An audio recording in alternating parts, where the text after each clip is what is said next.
ඇත්තටම බන්දේ අද බිහි වෙන ගීත ගැන ඔබට මොකද කියන්නේ විශේෂයෙන්ම රැප් ගීත ගැන? දැන් මට අවංකව දැන් අර ඉස්සෙල්ලා ගීතේ අපේ සහෝදරයා ගායනා කරලා ගියෝ දැන් මේ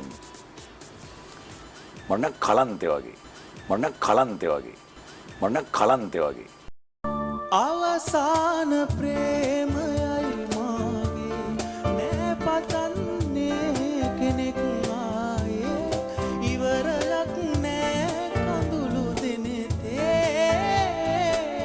මාව හැරදාලා ඔයන් යන්නට ගියා කවුරුත්ම එන්න එපා රවටන්න ආයේ මේ මා තනිකම හොඳයි පාළුවේ මේ උනන කඳුලට වඩා ඒ කියන්නේ ඒ ආදර වචනත් එක්ක ඒ සවුන්ඩ් එකයි ඒ සුතියයි ඒ ස්වර සප්තක යන විදියයි හඬවල් වල යන උච්ච ස්වරවයි අර මේ ඔක්කොමත් එක්ක ඊට අමතර දැන් ඒ මෙලඩි එක ලස්සනත් එක්කම මගේ පැත්තේ හැටියට මට කලන්තයක් එනවා. මොකද හේතුව ඒ ආදර වචන ඒ ගැන හිතන්න බැරි සයිස් එකක් මට තියෙනවා. මම දන්නේ මම එහෙම ආදරේ කරාද නැද්ද කියලා මට තේරෙන්නේ නැහැ. මට කලන්ත ගතියක් තමයි ආවේ. ඒ කියන්නේ ගීතේ ලස්සන ඔක්කොම මේක මේ අගෞරවන්නේ. දරා ගන්න බැරි කලන්ත මේ කියන්නේ මට නම් හිතා ගන්න බෑ. ඒ ආදරේ. මොකද ඒක මා අමුතු එකක්. මට තේරෙන්නේ නැහැ. ඒක මට නම් මට බයක් වගේ දැනෙනවා. ඉස්සර මතකෙන් යන්න පැදුවත් යන්න බෑ සත්තයි තිස්සෙම කඳුලල් දැසරඳුනේ ඉන්න බැරි තැනමයි දිනක ආයෙත් ලං වෙලා ආවත් මා සොයා හැමදාමත් බිම් කළා මාගේ සිත පුරා.